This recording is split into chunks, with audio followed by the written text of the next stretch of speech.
तो अब हम करने वाले हैं कक्षा 8 के अध्याय नंबर 6 को, जंतुओं में जनन। तो यहाँ पर इसके एनसीईआरटी बुक के हर एक लाइन को हम लोग पढ़ने वाले हैं और जितने भी ऑब्जेक्टिव प्रश्न, जितने भी वन लाइनर, जितने भी एमसीक्यू बनने वाले हैं, उन सारे क्वेश्चन आंसर को भी देखने वाले हैं।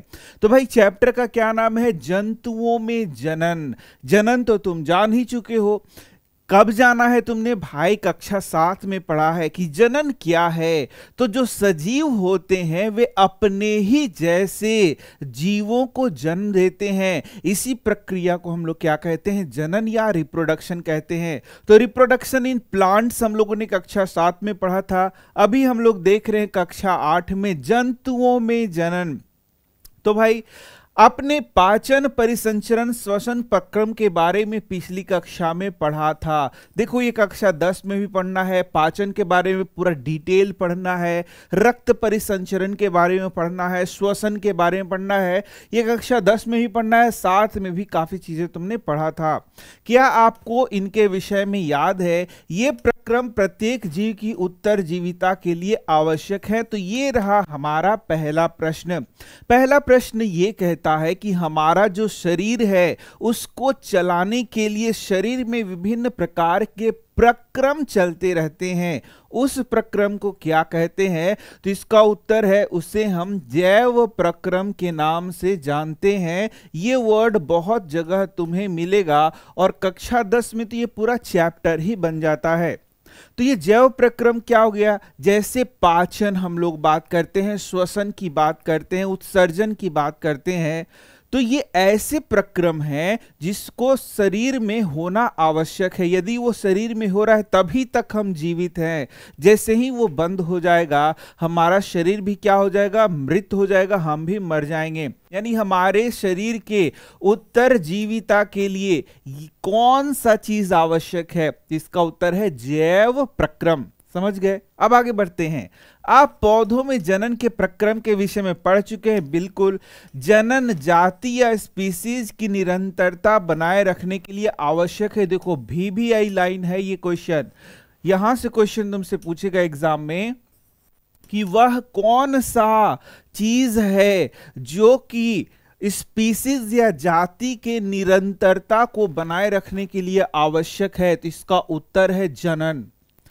जाति मतलब जैसे हम लोग मनुष्य क्या है? एक जाति है। आम का पौधा आम की एक जाति हो गई। इसी प्रकार से मिर्च क्या हो गया? एक जाति हो गया। टमाटर क्या हो गया? एक जाति हो गया। कुत्ता क्या हो गया? एक जाति हो गया। इसी प्रकार से कबूतर क्या हो गया? एक जाति हो गया, स्पीसीज हो गया।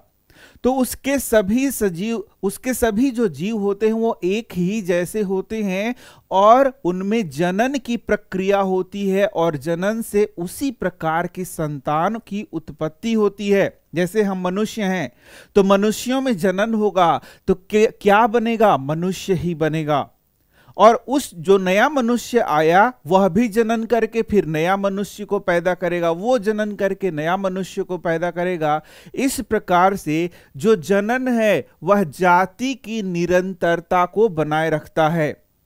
और यदि ये जनन की प्रक्रिया रुक जाए तो हमारा जाति क्या हो जाएगा? समाप्त हो जाएगा। मान लो आज के बाद मनुष्यों में कोई जनन नहीं होगा तो क्या 100 वर्षों के बाद कोई भी मनुष्य पृथ्वी पर पाया जाएगा? तो आंसर है नहीं। यानी कि जाति की निरंतरता बनाए रखने के लिए किस चीज की आवश्यकता होती है? क्वेश्चन आया तो आंसर क्या है? जनन। VVI क्वेश्चन ये बन सकता है वन लाइनर में। कल्पना कीजिए कि यदि जीव प्रजनन नहीं करते तो क्या होता? यदि प्रजनन रुक जाएगा तो वह जाति ही क्या हो जाएगा? समाप्त होगा। और यदि पृथ्वी पर पाए जाने वाले सभी जीवों में प्रजनन रुक जाएगा तो पृथ्वी पर से सजीवों का अस्तित्व ही मिट जाएगा। ठीक है?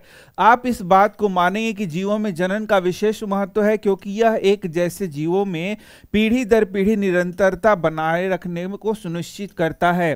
तो यहां देखो, ध्यान से देखना है, एक जैसे जीव।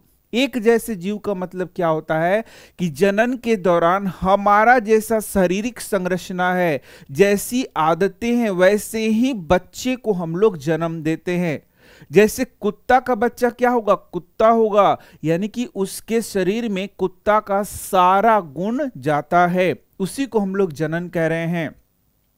तो यहां से कुछ और क्वेश्चन यहां से मैं बता रहा हूं, ध्यान से देखना कि पीढ़ी के निरंतरता को बनाए रखने में कौन मदद करता है, तो आंसर है जनन की प्रक्रिया। जनन की प्रक्रिया जो है एक पीढ़ी से दूसरे पीढ़ी में लक्षणों को ले जाता है। नया क्वेश्चन यहां पर है कि जनन में कैसे जीव पैदा होते हैं, तो अपने माता पिता के जैसा ही जीव जो है सो जन्म लेते हैं। अब वो कैसे होता है, तो आगे की कक्षा में पढ़ेंगे, वह डीएनए के कारण होता है।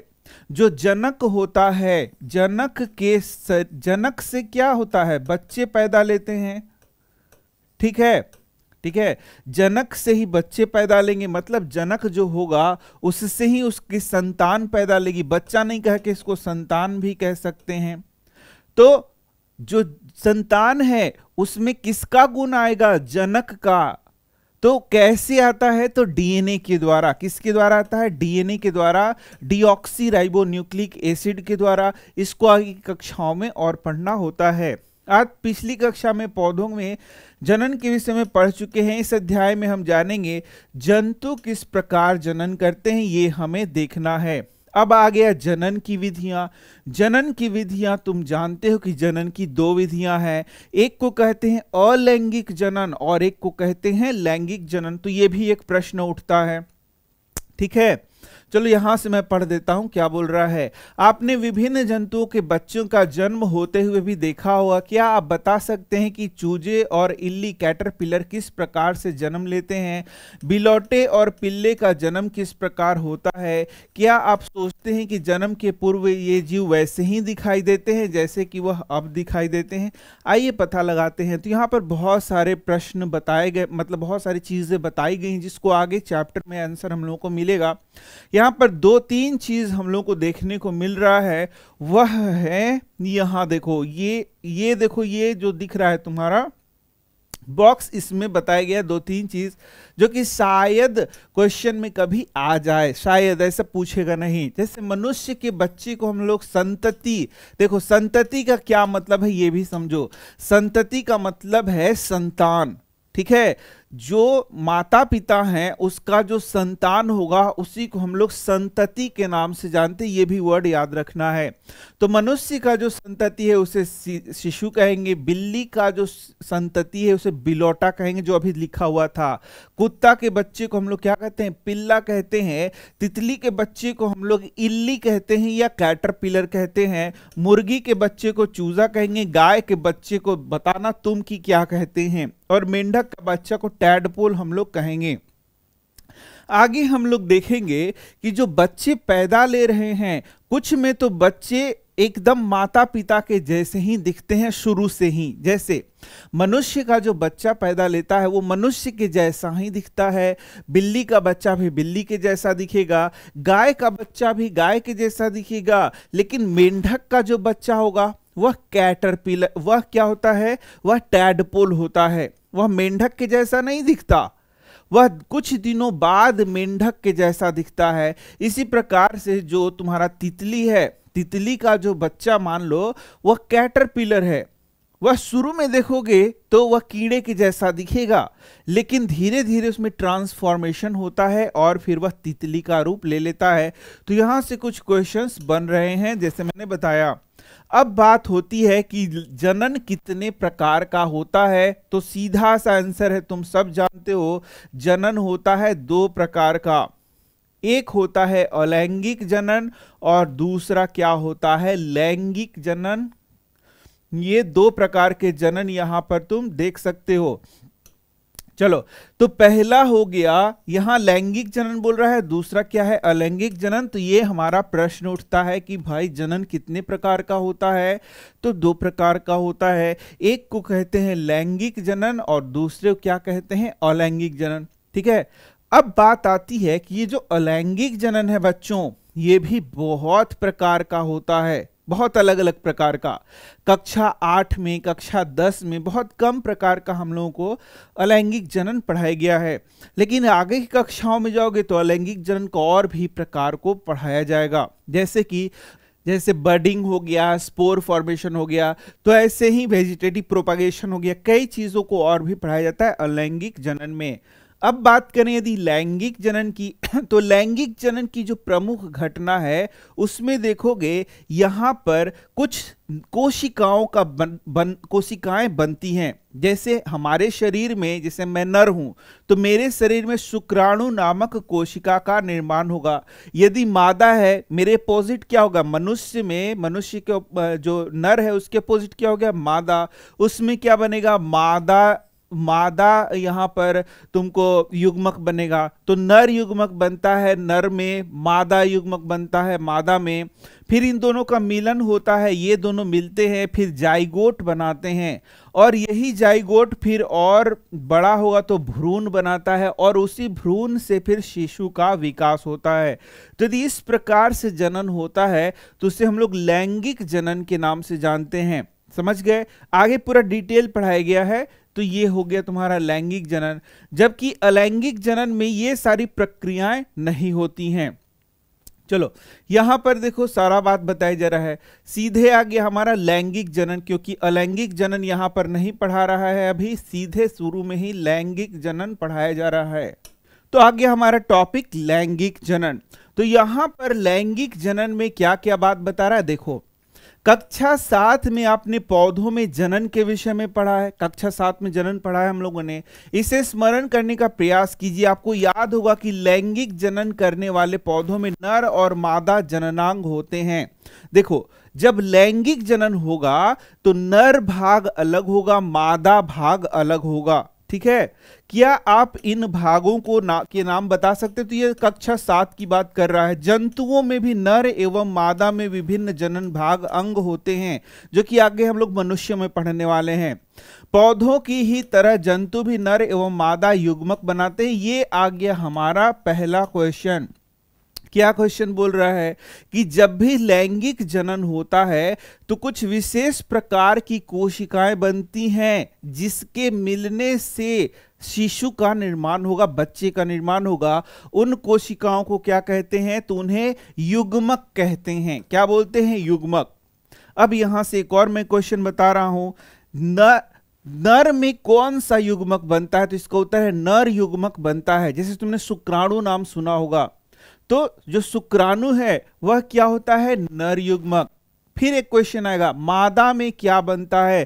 तो आंसर है मादा युग्मक बनता है। जैसे अभी तुरंत मैंने बताया, नर में बनेगा नर युग्मक, मादा में बनेगा मादा युग्मक। ये सब कोशिकाएं हैं, याद रखना। ये क्या है? कोशिका है। और इन्हीं के मिलने से फिर जाइगोट बनता है, जिसे हम लोग युग्मनज के नाम से जानते हैं। देखो जो संलयित होकर युग्मनज बनाते हैं, ये VVI क्वेश्चन तुम्हारा यहां से आ गया। क्या क्वेश्चन आ गया? क्वेश्चन पूछेगा नर युग्मक एवं मादा युग्मक के मिलने से, मिलने को यहां संलयन वर्ड यूज कर रहा है, नर युग्मक और मादा युग्मक के मिलने से क्या बनता है? तो इसका उत्तर है युग्मनज बनता है, जिसे इंग्लिश में जाइगोट कहते हैं। अब बोलता है यह युग्मनज विकसित होकर एक नया जीव बनाता है। तो इसमें एक स्टेप मैंने केवल बताया था कि यही जो युग्मनज है यह कितने कोशिकाओं का होता है? तो यह सिर्फ एक कोशिका का होता है, याद रखना। और यह जब विकसित होगा तो बहुत सारी कोशिकाओं का यह भ्रूण बनाएगा। यही एक कोशिका है जिसमें अब विकास होगा, कोशिका विभाजन होगा, और यही क्या बनाएगा? भ्रूण बनाएगा। और यही भ्रूण फिर विकसित होकर शिशु का निर्माण करेगा। यही हमारा प्रक्रिया है जंतुओं में जनन का। इस प्रकार का जनन जिसमें नर तथा मादा युग्मक का संलयन होता है, लैंगिक जनन कहलाता है। ये रहा हमारा परिभाषा से प्रश्न है लैंगिक जनन किसे कहते हैं? तो उत्तर है वैसा जनन जो कि नर युग्मक और मादा युग्मक के मिलने से बनता है, मिलने से होता है, उसे हम लोग लैंगिक जनन कहते हैं। आइए मनुष्य में जनन भागों का पता लगाएं और जनन प्रक्रम को हम लोग पढ़ेंगे। तो यहां पर हम लोगों को मनुष्यों में जनन के बारे में पढ़ना है, ठीक है। और सबसे पहला आ गया नर, यानी कि जो पुरुष होते हैं उसमें कौन कौन से जनन अंग होते हैं, उसी के बारे में यहां पर पढ़ाया है। ये देखो, ये है मनुष्यों का नर जनन तंत्र। तो नर जनन तंत्र, जैसे कि कक्षा 8 का बात है तो बहुत ज्यादा चीज नहीं बताई गई है, जो जो चीज है देख लो। तो यहां सबसे पहला जो नर जनन तंत्र का मुख्य भाग है हमारे शरीर का, उसे कहते हैं वृषण। ये देखो, ये जो गोल दिख रहा है ये है वृषण, यही है वृषण। तो पहला क्वेश्चन यहां से है, मानव के शरीर में नर का जो मुख्य जनन भाग है उसे क्या कहते हैं? तो आंसर है वृषण। यही वृषण है जहां पर शुक्राणु का निर्माण होता है, यानी नर युग्मक का निर्माण होता है। जो नर युग्मक बन रहा है, क्वेश्चन कहां बन रहा है? तो आंसर है वह वृषण में बन रहा है, दिख रहा है। और इसी के साथ इसमें नर युग्मक जो बन रहा है उसी को शुक्राणु कह रहे हैं। क्या बोल रहे हैं? शुक्राणु। यानी मनुष्यों में एक और क्वेश्चन आ सकता है कि मनुष्यों में नर युग्मक जो बनता है उसका क्या नाम है? तो आंसर है उसका नाम है शुक्राणु। अब देखो, हमारे शरीर में लाखों लाख शुक्राणु का निर्माण होता रहता, प्रतिदिन होता है। और यही शुक्राणु फिर जब यहां पर बनता है तो ये देखो, ये पाइप नुमा संरचना दिख रहा है ना, इससे बोल रहा है शुक्राणु नलिका।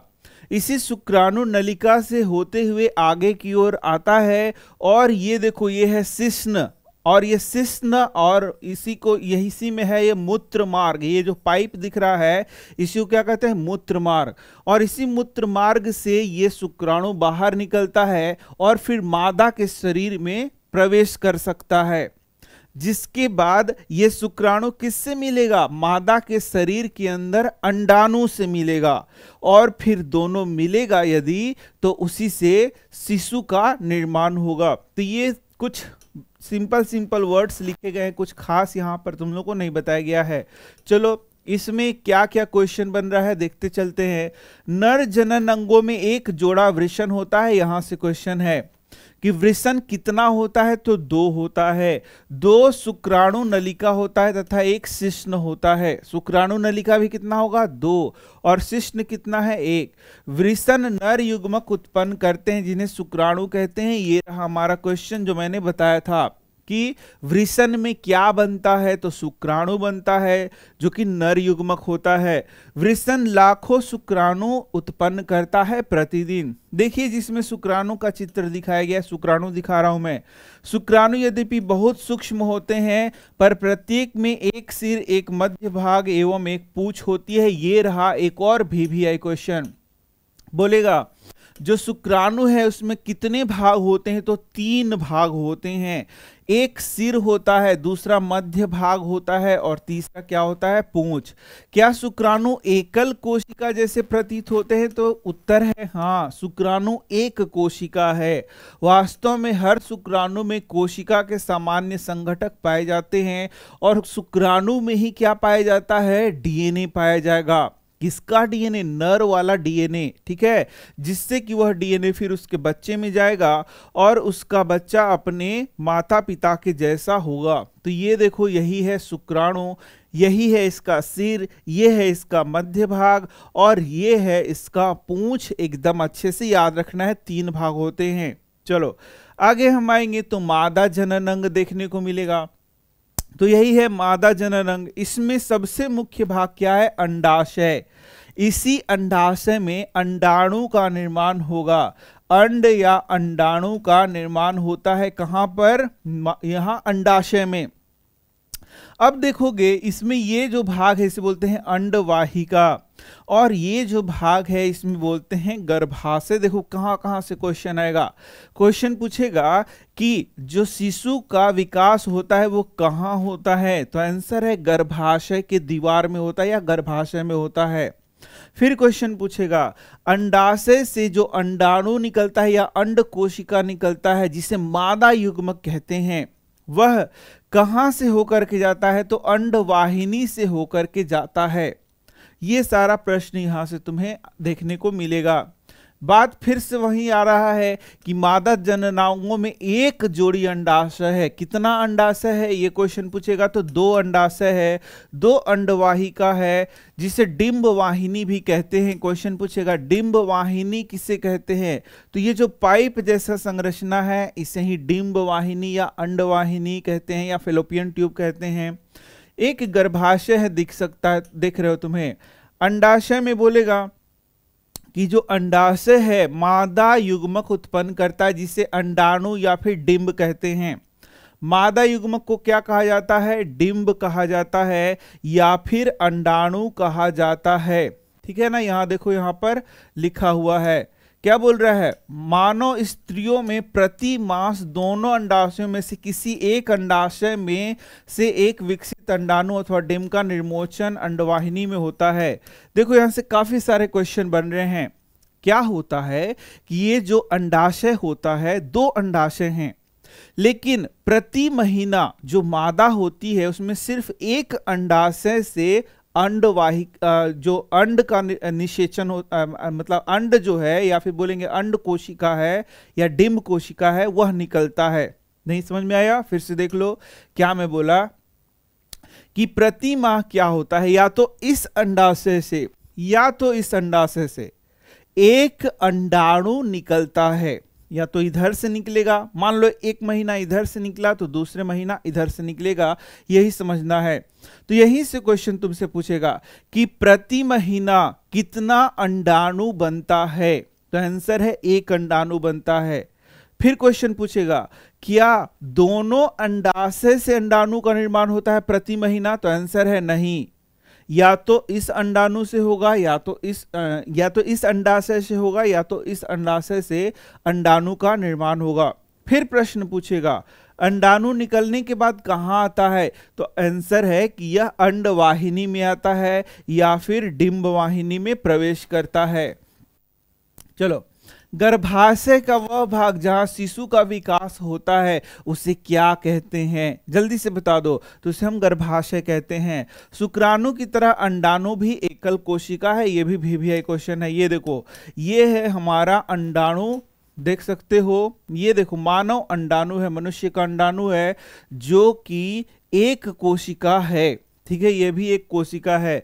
तो इस प्रकार से तुमने देखा कि ये हो गया अंडाणु और उधर से क्या हो गया? शुक्राणु। तो जब ये दोनों आपस में मिल रहे हैं, अंडाणु, ये बड़ा भाग अंडाणु है और ये सब शुक्राणु है, तो जब शुक्राणु और अंडाणु मिलते हैं, सिर्फ एक शुक्राणु और एक अंडाणु ही मिलेंगे आपस में, ये भी ध्यान रखना। तो उस मिलन को हम लोग क्या कहते हैं? निषेचन कहते हैं। यानी यहां से भी क्वेश्चन आएगा कि शुक्राणु को अंडाणु से मिलने की प्रक्रिया को क्या कहते हैं? तो आंसर है उसे हम लोग क्या कहते हैं? निषेचन कहते हैं।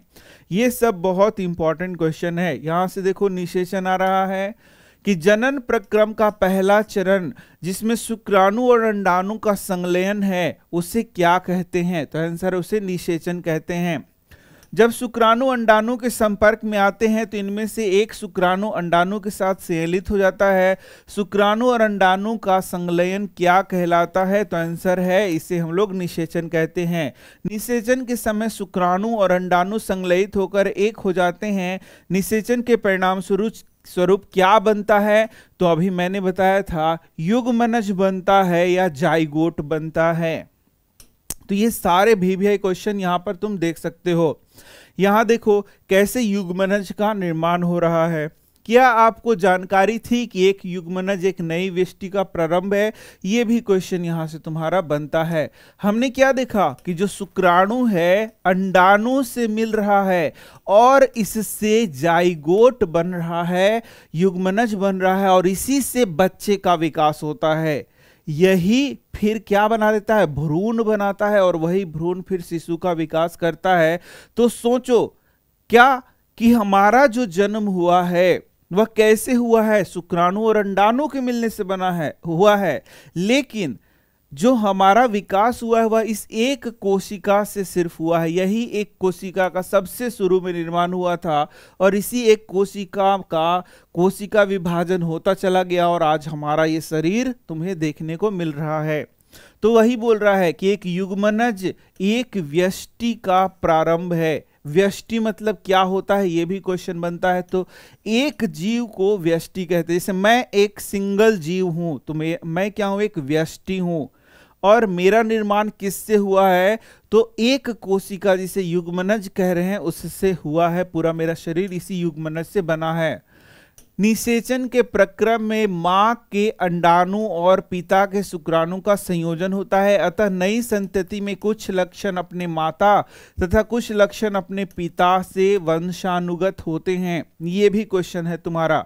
जैसे मेरे शरीर में जो गुण है वो कहां से आया है, तो कुछ लक्षण मेरे माता से आया है और कुछ लक्षण मेरे पिता से आया है। ये क्वेश्चन बोलेगा कि जो संतान होती है लैंगिक जनन में, याद रखना ये लैंगिक जनन का बात हो रहा है, तो लैंगिक जनन में जो संतान में गुण आता है वह कहां से आता है, तो आंसर है, यदि 4 ऑप्शन तुमसे दे दिया, माता से, पिता से, माता एवं पिता दोनों से, इनमें से कोई नहीं, तो क्या आंसर होगा? कमेंट बॉक्स में लिखो और बताओ। अपने भाई अथवा बहन को देखिए, यह पहचानने का प्रयास कीजिए कि उनमें कौन सा लक्षण माता और कौन सा लक्षण पिता से मिल रहा है। वह निषेचन जो मादा के शरीर के अंदर होता है उसे आंतरिक निषेचन हम लोग कहते हैं। यह भी एक क्वेश्चन बन गया। अब देखो जो निषेचन हो रहा है, कुछ जीवों में शरीर के अंदर निषेचन होता है और कुछ जीवों में शरीर के बाहर निषेचन होता है। जैसे मेंढक हो गया, उसमें शरीर के बाहर निषेचन होगा, लेकिन जो मनुष्य हो गए उसमें शरीर के अंदर निषेचन होगा। तो जब शरीर के अंदर निषेचन होगा तो उसे क्या कहते हैं, तो इसका आंसर है आंतरिक निषेचन कहते हैं। अब यहां से भी क्वेश्चन आएगा, मनुष्य में, गाय में, कुत्ते में, मुर्गी में कहाँ निषेचन होता है या कैसा निषेचन होता है, तो आंसर है आंतरिक निषेचन होता है। अनेक जंतुओं में आंतरिक निषेचन होता है। ये तो उदाहरण था, इसे हमें याद रखना है। क्या आपने परखनली शिशु के बारे में सुना है? अब यहां पर बात आता है टेस्ट ट्यूब बेबी के बारे में। बुझो और पहली ने अध्यापक से एक बार कक्षा में बताया कि कुछ स्त्रियों का अंडवाहिनी अवरुद्ध होता है।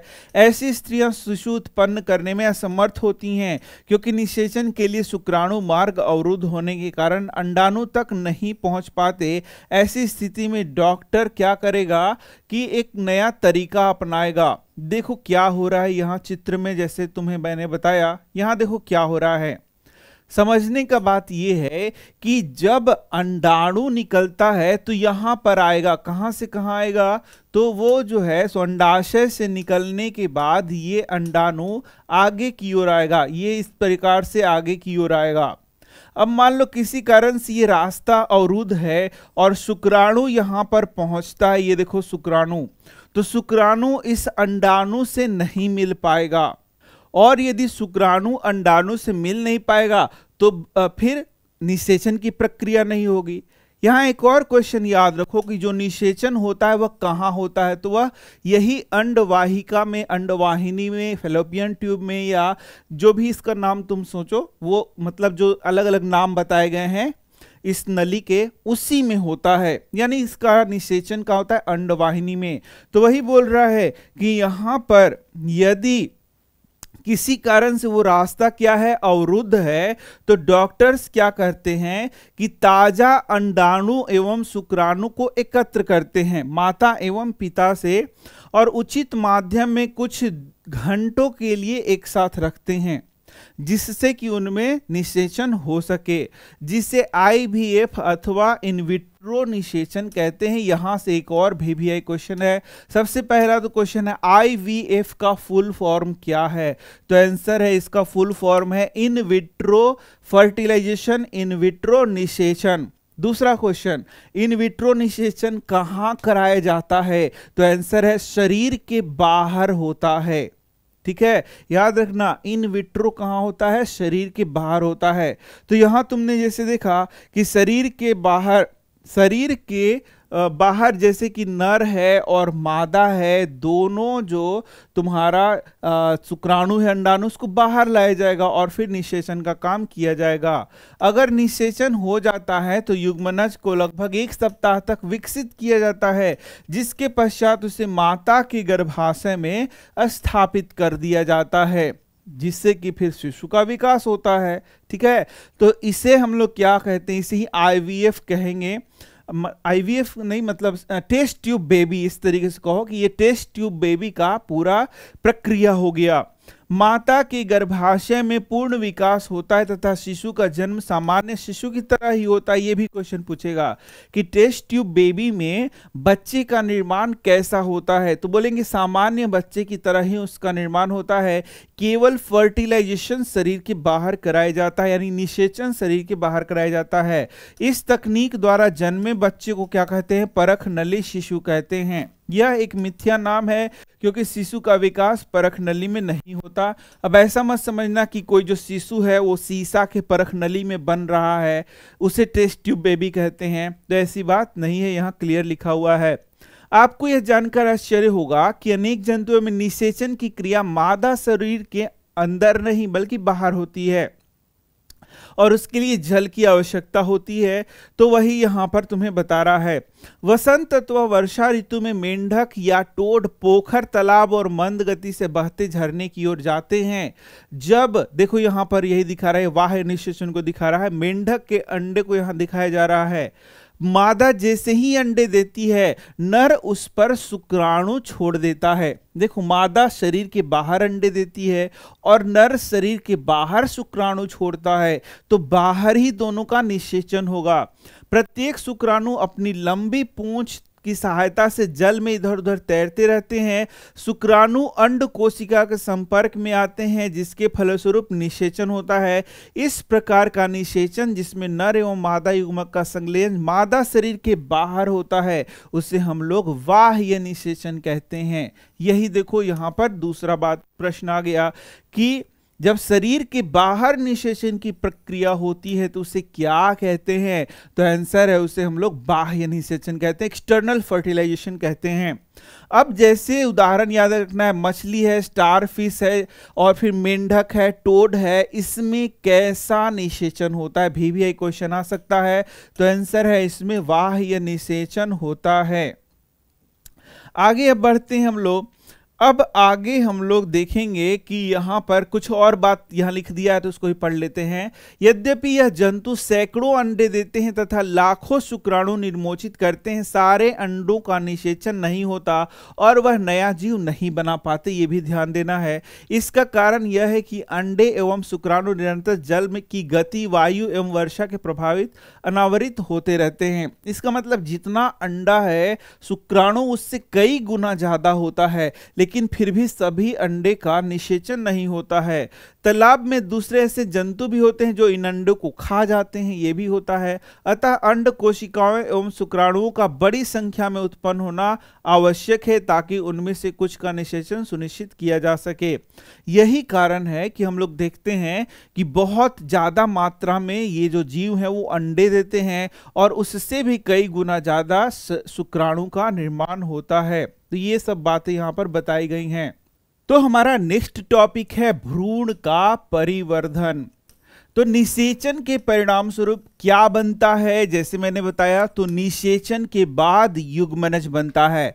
यदि मैं नेक्स्ट क्वेश्चन तुमसे पूछूं, युग्मनज कितना कोशिका है, तो एक कोशिका है। ठीक है, जो विकसित होकर भ्रूण में परिवर्धित हो जाता है। तो नया क्वेश्चन यही है कि युग्मन भ्रूण का निर्माण किससे होता है, तो आंसर सीधा सा है, जो भ्रूण का निर्माण है वह युग्मनज से होता है। ये मैंने तुम्हें शुरू में ही बता दिया कि ये है शुक्राणु और ये क्या है, अंडाणु। ये दोनों के मिलने से क्या बनेगा, युग्मनज बनेगा और इसी युग्मनज में जब विकास होगा तो यही फिर भ्रूण का निर्माण करेगा। युग्मनज लगातार विभाजित होकर कोशिकाओं के गोले में बदल जाता है। तत्पश्चात कोशिकाएं समूहीकृत होने लगती हैं तथा विभिन्न ऊतकों और अंगों में परिवर्धित हो जाती हैं। तो जो भ्रूण बन रहा है उसका अब अलग अलग अवस्था होगा, उसमें कोशिका विभाजन होता जाएगा, फिर क्या होगा, उसमें उत्तकों का निर्माण होगा और साथ साथ अंग का भी निर्माण होगा। तो यहां पर यही बता रहा है, इस विकसित होती हुई संरचना को हम लोग क्या कहेंगे, भ्रूण कहेंगे। तो भ्रूण एक सिंगल संरचना नहीं है, वह कई स्टेजेस में देखने को मिलेगा। भ्रूण गर्भाशय की दीवार में रोपित होकर विकसित होता रहता है। तो यहां पर अब तुम देख सकते हो, ये देखना, ये देखो, यही है मादा जनन तंत्र। और तुम देख सकते हो यहां पर ये जो दिखाया जा रहा है ये है गर्भाशय और ये है गर्भाशय का दीवार। अब मैंने जैसे बताया था ये है अंडाशय, अंडाशय से ही क्या निकलेगा, अंडाणु निकलेगा। तो ये अंडाणु जब आगे आया और यदि यहां पर स्पर्म आ रहा है यानी कि शुक्राणु आ रहा है तो ये दोनों मिल जा रहे हैं और युग्मनज का निर्माण कर रहे हैं। यही से कोई क्वेश्चन मैंने बताया था कि युग्मनज कहां बनता है, तो ये फेलोपियन ट्यूब में बनता है, अंडवाहिनी में बनता है। अब ये देखो इसमें कोशिका विभाजन हुआ तो ये 2 कोशिका का बना, 2 से 4, 4 से 8, इस तरीके से इसमें कोशिका विभाजन होता चला जाएगा। और फिर यहां पर ये जो संरचना है आगे की ओर बढ़ता हुआ, ये जो गर्भाशय का दीवार है इसी में ये आकर के लग जाएगा और फिर यही धीरे धीरे विकसित होकर शिशु का निर्माण कर देगा। वही ये बातें यहां पर दिखाई गई हैं। तो देखा तुमने कितनी सारी क्वेश्चंस यहां पर पूछे जा रहे हैं। गर्भाशय में भ्रूण का निरंतर विकास होता रहता है, धीरे धीरे विभिन्न शारीरिक अंग जैसे हाथ पैर इत्यादि बनते जाएंगे, ठीक है। और उसके बाद सिर आंखें कान इत्यादि विकसित हो जाते हैं। भ्रूण की वह अवस्था जिसमें सभी शारीरिक भावों की पहचान हो सके गर्भ कहलाता है। इसे ही हम लोग फीटस कहते हैं इंग्लिश में। तो जब भ्रूण का वह अवस्था आ जाएगा जिसमें उसमें उसके बाहरी अंग देखने को तुम्हें सभी शारीरिक भागों को पहचान सकेंगे तो उसे हम लोग क्या कहेंगे, ये रहा हमारा नेक्स्ट क्वेश्चन। तो इसे हम लोग गर्भ कहेंगे। जब गर्भ का विकास पूरा हो जाता है तो माँ नवजात शिशु को फिर जन्म देती है। ये देखो किस तरीके से ये बच्चा शिशु का यहाँ विकास हो रहा है गर्भाशय में। और जब यह पूर्ण रूप से विकसित हो जाएगा तब इसका फिर जन्म होगा। आगे हम लोग देखते हैं, मुर्गी भी आंतरिक निषेचन करता है। यहां देखना, यानी मुर्गी में कैसा निषेचन होता है, क्वेश्चन पूछेगा तो आंसर है आंतरिक निषेचन होता है। परंतु क्या मनुष्य और गाय की तरह मुर्गी भी बच्चों को जन्म देती है, तो आंसर है नहीं, मुर्गी बच्चों को जन्म नहीं देती। मुर्गी क्या देती है, अंडा। फिर अंडा को मुर्गी सेती है, उसके बाद उससे बच्चे का निर्माण होता है। आप जानते हैं कि मुर्गी बच्चों को जन्म नहीं देती, तब चूजे कैसे जन्म लेते हैं वो आगे बताया जा रहा है। निषेचन के फौरन बाद ही युग्मनज लगातार विभाजित होता रहता है और अंडवाहिनी में नीचे की ओर बढ़ता रहता है। इसके नीचे बढ़ने के साथ साथ इस पर सुरक्षित परत चढ़ जाती है। जो मुर्गी के अंडे हम लोग देखते हैं तो मुर्गी के अंडे के भीतर निषेचित अंडा होता है, मतलब कि जो निषेचित अंडाणु है वो रहता है और बाहर से उसके ऊपर एक परत चढ़ जाती है। मुर्गी के अंडे पर दिखाई देने वाला कठोर कवच कभी ऐसा ही सुरक्षित परत है, यानी वो एक सुरक्षित परत बना देता है। उसके बाद मुर्गी अंडे को शरीर से बाहर निकालती है। कठोर कवच के पूर्ण रूप से बन जाने के बाद मुर्गी अंडे का निर्मोचन करती है, यानी शरीर से बाहर निकालती है। मुर्गी के अंडे को चूजा बनने में लगभग 3 सप्ताह का समय लग जाता है। देखो हर एक क्वेश्चन को हम लोग यहां देखते जाएंगे। तो मुर्गी के अंडे से जो चूजा है उसको बनने में कितना समय लगता है, तो साफ लिखा हुआ है 3 सप्ताह, इसे याद कर लेना है। आपने मुर्गी को उष्मायन के लिए अंडों पर बैठे देखा होगा। तो मुर्गी क्या करती है, एक प्रॉपर टेम्परेचर किसको दिया जाता है, उस अंडे को दिया जाता है, उसी को उष्मायन कहेंगे। क्या आप जानते हैं कि अंडे के अंदर चूजे का विकास इस अवधि में ही होता है। चूजे के पूर्ण रूप से विकसित होने के बाद कवच से प्रस्फुटन के बाद चूजा बाहर निकल जाता है और हम लोग चूजा को फिर देख पाते हैं। ये था तुम्हारा। अब देखो यहां पर बाह्य निषेचन वाले जंतुओं में भ्रूण का विकास मादा के शरीर के बाहर ही होता है। यह भी क्वेश्चन पूछेगा कि जिन जिन जंतुओं में बाह्य निषेचन होता है उसमें जो जीव का निर्माण है वो कहाँ होता है। तो आंसर सीधा सा है, शरीर के बाहर होता है। यानी जो भ्रूण है उसका विकास शरीर के बाहर होता है। भ्रूण अंडावरण के अंदर विकसित होता रहता है। भ्रूण का विकास पूर्ण होने पर अंडजोत्पत्ति होती है। अपने तालाब अथवा झरने में मेंढक अनेक टैडपोल तैरते देखा होगा। तो यही बात मैं बताया था शुरू में भी कि जो मेंढक का बच्चा होगा उसे हम लोग टैडपोल लार्वा कहते हैं। मतलब जो मेंढक है उससे जो टैडपोल लार्वा निकलता है वो पूर्ण रूप से उससे अलग मतलब काफी हद तक वो अलग होता है। अब यहां पर दो वर्ड है, इससे भी तुमसे क्वेश्चंस पूछे जाएंगे। एक को कहते हैं विविपेरस और दूसरे को क्या कहते हैं, ओविपेरस। विविपेरस मतलब जरायुज और ओविपेरस मतलब अंड प्रजक। सीधा सा इसका मतलब है कि जो जीव अंडे को जन्म देता है उसे अंड प्रजक कहेंगे और जो जीव सीधे बच्चे को जन्म देता है उसे जरायुज कहेंगे। उसी से ये क्वेश्चन है। हमने जाना कि कुछ जंतु विकसित शिशु को जन्म देते हैं जबकि कुछ जंतु अंडे को देते हैं जो बाद में शिशु में विकसित हो जाता है। वह जंतु जो सीधे ही शिशु को जन्म देता है उसे क्या कहते हैं, तो आंसर है उसे हम लोग जरायुज कहते हैं। और वे जंतु जो अंडे देते हैं उसे अंड प्रजक हम लोग कहते हैं। तो ये बात यहाँ पर दो क्वेश्चंस बन रहे हैं, उसे भी हम लोग देखना है। अब बोलता है कुछ जंतुओं का अंडे का अवलोकन करना है हमें। सरल है क्योंकि उनकी मां शरीर के बाहर अंडे देती हैं, परंतु आप गाय, कुत्ता अथवा बिल्ली के अंडे एकत्र नहीं कर सकते। यह इसलिए क्योंकि वह अंडे नहीं देते, उनमें मां पूर्ण विकसित शिशु को ही जन्म देती है। तो इससे भी क्वेश्चन बन रहा है कि भाई जो गाय है, जो बिल्ली है, जो कुत्ता है, जो मनुष्य है, वह किस चीज को जन्म देता है, तो वह शिशु को जन्म देता है। यह जरायुज जंतुओं के उदाहरण हैं। अब आप क्या जरायुज एवं अंड प्रजक जंतुओं के उदाहरण बता सकते हैं, ये तुम्हारा ड्यूटी है। अब शिशु से वयस्क का बनना, इससे रिलेटेड क्वेश्चन यहां बनेंगे। यहां देखना, तो नवजात जन्मे प्राणी अथवा अंडे के प्रस्फुटन से निकले प्राणी तब तक वृद्धि करते रहते हैं जब तक वे वयस्क नहीं हो जाते। भाई ये तो तुम जानते हो कि जो शिशु है फिर वह किस चीज में परिवर्तित होगा, वयस्क में परिवर्तित होगा।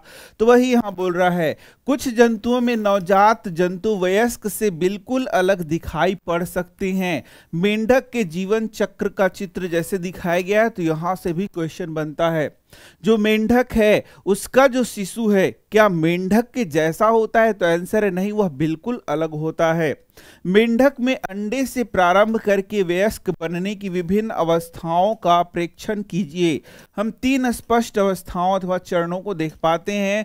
तो यहां से तुम्हारा नेक्स्ट प्रश्न आता है कि जो मेंढक है, यहां देखो मेंढक में सबसे पहले क्या है, वयस्क है। वयस्क के अंडा देता है, अंडा से टैडपोल बनता है, टैडपोल के बाद यहाँ की अवस्था है और फिर क्या बनेगा, वयस्क बनेगा।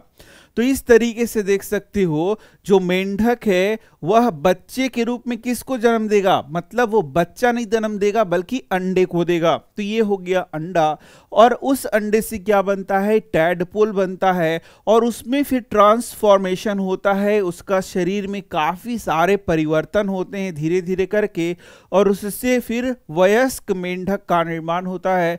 और इस प्रकार से उसका जीवन चक्र हम लोग देख सकते हैं। तो यहां से क्वेश्चन बनता है कि मेंढक के जीवन का प्रथम अवस्था क्या है, तो अंडा, द्वितीय क्या है तो टैडपोल लार्वा, और तृतीय क्या है तो वयस्क। इसको याद रखना है, भी क्वेश्चन ये बनता है। ये भी क्वेश्चन पूछेगा कि जो टैडपोल लार्वा है किसका लार्वा है, तो मेंढक का लार्वा है। ये सारा चीज हमें याद रखना है। क्या टैडपोल वयस्क मेंढक से भिन्न दिखाई नहीं देता, बिल्कुल भिन्न दिखाई देता है। क्या आप सोच सकते हैं कि किसी दिन यह टैडपोल वयस्क मेंढक बन जाएगा, शुरुआत में यदि यदि देखोगे तो लगेगा कि अरे ये मेंढक है, लेकिन बाद में वही फिर धीरे धीरे परिवर्तित होकर के मेंढक बन जाता है। टैडपोल रूपांतरित होकर वयस्क में बदल जाता है, जो छलांग लगा सकता है और तैर सकता है। कुछ विशेष परिवर्तनों के साथ टैडपोल का जो वयस्क में रूपांतरण है उसे कायांतरण कहते हैं। VVI क्वेश्चन है, ठीक है। तो मैं जो रूपांतरण बोल रहा था, ट्रांसफॉर्मेशन बोल रहा था, उसको स्पेशल नाम दिया जाएगा और उसे हम बोलेंगे कायांतरण, ठीक है। तो इसे मेटामॉर्फोसिस के नाम से भी हम लोग जानते हैं, याद रखना है। VVI क्वेश्चन ये बन रहा है जिससे एकदम याद रखना है। क्या क्वेश्चन है? क्वेश्चन बोलेगा कि जो मेंढक है उसके टैडपोल से उसका वयस्क में जब बदलाव होता है, रूपांतरण होता है, तो उसे हम लोग क्या कहते हैं, उस प्रक्रिया को क्या कहते हैं? तो आंसर है उसे हम लोग कायांतरण कहते हैं। VVI ये क्वेश्चन यहां से भी बन रहा है। जैसे जैसे हम बड़े होते हैं हमारे शरीर में किसी प्रकार का परिवर्तन देखते हैं, किस प्रकार का, तो क्या आप सोचते हैं कि हमारा शरीर भी कायांतरण हुआ है? क्या हमारे शरीर में कायांतरण हुआ है? तो आंसर है नहीं, कायांतरण नहीं हुआ है। मनुष्य में जन्म के समय से ही नवजात शिशु में वयस्क के समान शारीरिक अंग मौजूद होते हैं। तो ये क्वेश्चन एक बन रहा है कि क्या हमारे शरीर में भी कायांतरण होता है? तो आंसर है नहीं, हमारे शरीर में कोई कायांतरण नहीं होता है। अब आ गया अलैंगिक जनन। तो जिस प्रकार से भी हम लोगों ने लैंगिक जनन देखा, वैसे ही अब हम लोग दूसरा प्रकार देखेंगे, अलैंगिक जनन। तो अलैंगिक जनन जैसे मैंने बताया 8वां में, 10वां में, 12वां में सब जगह पढ़ना है, लेकिन प्रकार जो है धीरे धीरे बढ़ता जाएगा। अलैंगिक जनन बहुत प्रकार के होते हैं, लेकिन अब देखते हैं यहाँ कौन कौन से प्रकार पढ़ना है। अब तक हमने जनन प्रक्रम के अध्ययन उन जंतुओं में पढ़ा है जिनमें से हम परिचित है, परंतु अत्यंत छोटे जंतु जैसे हाइड्रा, सूक्ष्मदर्शी जंतु की जैसे कि अमीबा में जनन किस प्रकार होता है ये हम लोग अब देखेंगे। तो ये जो जनन की प्रक्रिया होगी इसे हम लोग अलैंगिक जनन कहते हैं, जो बहुत अलग अलग प्रकार का होता है। चलो अब यहां पर देखो, सबसे पहला यहां ही देख सकते हो हाइड्रा में मुकुलन, जिसे मैंने बर्डिंग बताया था। तो क्या होता है, ये है हाइड्रा जो एक जंतु है, इसके शरीर में क्या होता है, एक छोटा सा प्रवर्ध निकलता है जिसे हम लोग मुकुल के नाम से जानते हैं। ये देखो, ये है मुकुल। अब यही जो मुकुल है धीरे धीरे ये बड़ा होता जाता है और इस तरीके से फिर ये डिटैच हो जाएगा, अलग हो जाएगा और नया हाइड्रा का निर्माण कर लेगा। तो यहां से क्वेश्चन पूछ सकता है कि मुकुलन निम्न में से किस में होता है, और उसमें यदि हाइड्रा का एग्जाम्पल होगा तो हाइड्रा उसका आंसर होगा। हाइड्रा में क्या होगा, मुकुलन होगा।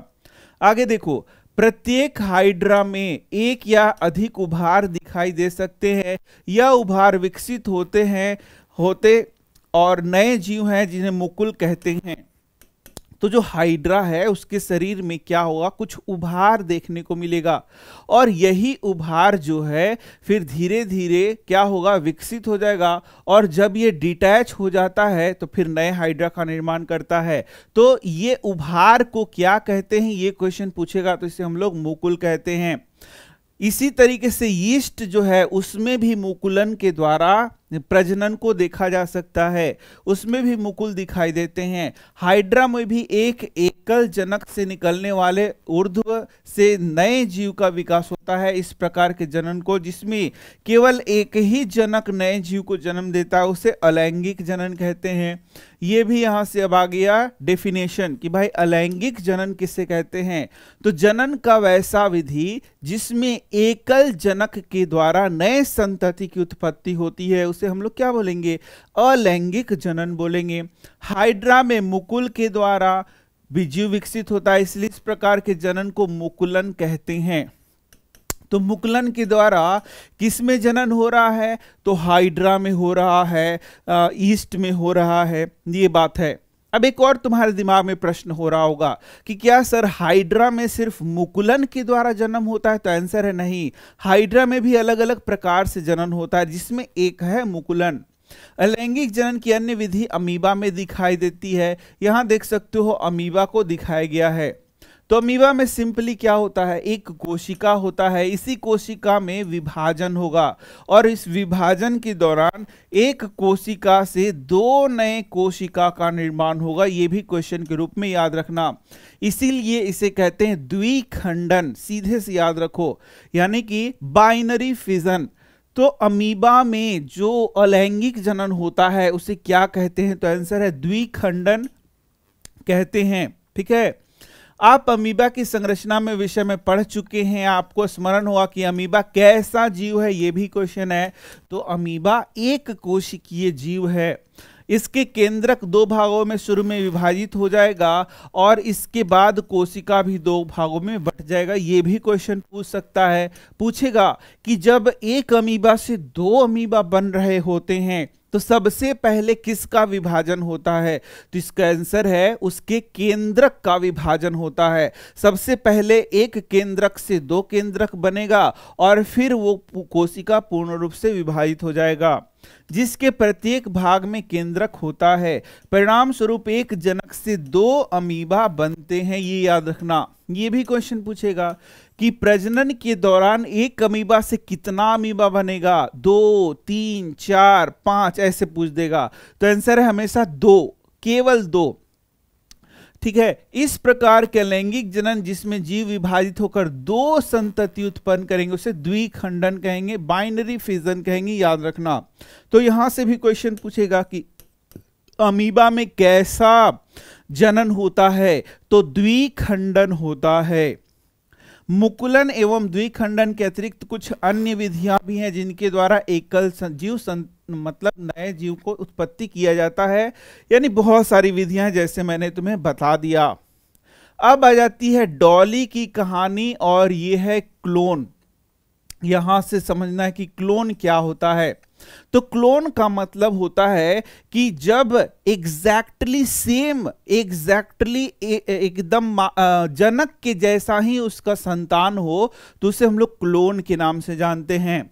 किसी समरूप कोशिका, समरूप देखो वर्ड यूज किया गया यहां पर कि समरूप कोशिका या किसी अन्य जीवित भाग अथवा संपूर्ण जीव को कृत्रिम रूप से उत्पन्न करने की प्रक्रिया को यहां पर क्या कहा जाता है, क्लोनिंग। तो यह भी क्वेश्चन पूछ सकता है कि भाई क्लोनिंग किसे कहते हैं। क्लोन समझ गए कि एग्जैक्टली सेम, जिसको यहां समरूप कहा जाएगा, समरूप। तो जब समरूप जीव को उत्पन्न, कोई समरूप जीव उत्पन्न होता है तो इसे क्लोन कहेंगे और इस प्रक्रिया को हम लोग क्या कहते हैं, क्लोनिंग कहते हैं। यानी क्लोनिंग के द्वारा एक उसी के जैसे जीव को जन्म दिया जा सकता है। जैसे यहां देख सकते हो, यहां पर एक भेड़ है और इस भेड़ के द्वारा यहां एक दूसरे भेड़ को उत्पन्न किया गया जिसका नाम डॉली था। तो एग्जैक्टली ये सेम है, समरूप है, इसीलिए इसको हम लोग क्या कहेंगे, यहां पर क्लोन कहेंगे। आगे पढ़ लो, किसी जंतु की सफलतापूर्वक क्लोनिंग सर्वप्रथम किसने की थी, तो यहां पर आंसर है इयान विल्मट ने की थी। किसने की थी, इयान विल्मट ने की थी। कहां किया था, तो एडिनबर्ग स्कॉटलैंड के रोजलिन इंस्टीट्यूट में किया था। ये सब छोटे छोटे प्रश्न एग्जाम में पूछेंगे तो तुम्हें याद रखना है।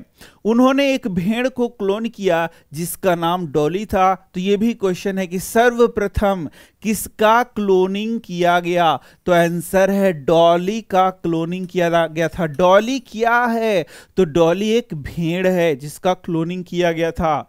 डॉली का जन्म कब हुआ था, ये सब क्वेश्चंस तुम्हें क्या करना है, याद रखना है। तो डॉली का जन्म जैसे यहां देख सकते हो 5 जुलाई 1996 को हुआ था। अब इसका जन्म कैसे हुआ था वो यहां देखो पूरा वर्णन किया गया है। तो इसके जन्म के लिए 2 भेड़ लिया गया था। एक भेड़ था स्कॉटिश ब्लैकफेस यू, ये भेड़ मतलब भेड़ी समझो, मतलब फीमेल भेड़ है, यू मतलब भेड़ी होगा। और एक और फिन डॉर्सेट भेड़ी यहां पर लिया गया था, दोनों ही भेड़ी थे। तो डॉली का जो विकास हुआ कैसे हुआ, देखो कैसे हुआ। तो क्या गया, यहां पर ये जो फिन डॉर्सेट भेड़ लिया गया उसका जो स्तन ग्रंथि है, स्तन ग्रंथि से एक कोशिका को निकाल लिया गया। इस कोशिका में केंद्रक भी था जिसमें डीएनए वगैरह सारा चीज था और यहां पर ये जो भेड़ है, भेड़ी या भेड़ी है मतलब फीमेल भेड़ ऐसे कहो, इसके शरीर में यदि फीमेल भेड़ी है तो क्या होगा, बिल्कुल यहां पर इसमें अंडाणु का निर्माण हो रहा होगा, इसके शरीर में अंडाणु बनेगा ना। तो क्या किया गया, इसके अंडाणु को निकाल दिया गया। अब इसके अंडाणु को जब निकाला गया तो इसमें जो न्यूक्लियस था, केंद्रक था, उसको हटा दिया गया, इसके केंद्रक को हटा दिया गया। और किसके केंद्रक को डाल दिया गया, तो इस केंद्रक को यहां पर डाल दिया गया। समझ में आ रहा है क्या किया गया? क्या गया कि ये जो भेड़ था फिन डॉर्सेट भेड़, इसके केंद्रक को यूज किया गया, और ये जो स्कॉटिश ब्लैकफिश भेड़ी था उसके बाकी पार्ट को यूज किया गया, और फिर इसको इसके गर्भाशय में डाल दिया गया। तो मैं क्वेश्चन पूछ रहा हूं, ध्यान से देखना। क्वेश्चन इस तरीके से पूछा जा रहा है कि डॉली के निर्माण में किन दो भेड़ों को यूज किया गया, तो पहला है फिन डॉर्सेट और दूसरा है स्कॉटिश ब्लैकफिश। दो भेड़ों को यूज किया गया, दोनों फीमेल थी। दूसरा क्वेश्चन पूछा जाएगा कि फिन डॉर्सेट भेड़ के किस अंग से कोशिका को लिया गया, तो तुम्हें आंसर करना है स्तन की ग्रंथि से, इसके स्तन का जो ग्रंथि है उससे कोशिका को लिया गया। फिर क्वेश्चन पूछेगा कि स्कॉटिश ब्लैकफिश जो ब्लैकफिश ईव था उसके किस भाग से कोशिका को लिया गया, तो सीधे सीधे उसके अंडाणु को लिया गया, जो कि अंडाशय से लिया गया होगा। अब नया क्वेश्चन इस प्रकार से बन रहा है तुम्हारा कि किसके केंद्रक को किसमें स्थापित किया गया, तो आंसर है फिन डॉर्सेट भेड़ का जो केंद्रक है उसको यहां पर स्कॉटिश ब्लैकफिश यू में स्थापित किया गया। फिर इसको गर्भाशय में डाल दिया गया और इसी से फिर डॉली का विकास हुआ। इसमें जब क्या हुआ, ये जो अब कोशिका था परिपूर्ण हो गया था, और इसी का जब विकास हुआ तो इससे फिर डॉली का निर्माण हुआ था। अब नया क्वेश्चन इस तरीके से भी पूछ सकता है कि भाई जो डॉली था वह किसका क्लोन था, तो सीधा सा आंसर है जो डॉली था वह इसका क्लोन था, फिन डॉर्सेट भेड़ का पूर्ण रूपेण क्लोन था। नया क्वेश्चन इस तरीके से आएगा, क्या डॉली में ये स्कॉटिश ब्लैकफिश यू का कुछ भी गुण आया था, तो आंसर है नहीं, कोई इसका गुण नहीं आया था। अब तुम बता दो कि क्यों गुण नहीं आया होगा। सीधा सा आंसर है क्योंकि केंद्रक किसका था, इसका केंद्रक था, इसी के केंद्रक में डीएनए मौजूद था, और यही डीएनए यहां पर गया है इसमें, इसका कोई डीएनए इसमें गया ही नहीं है। इसीलिए ये जो डॉली था किसका प्रतिरूप था, तो आंसर है फिन डॉर्सेट भेड़ का ये प्रतिरूप था। इस प्रकार से ये सारे क्वेश्चंस तुमसे पूछे जा सकते हैं और तुम्हें आंसर करना होगा। तो बस इतना ही इस चैप्टर में। अगले चैप्टर की ओर चलो हम लोग देखते हैं। और तुम यदि नोट्स खरीदना चाहते हो, वीडियो का जो लिंक्स है उसको खरीदना चाहते हो, तो डिस्क्रिप्शन में लिंक है, जरूर देखो। यदि तुम्हें बहुत अच्छे मार्क्स आए एग्जाम में तो जरूर लिखना कमेंट सेक्शन में, ठीक है।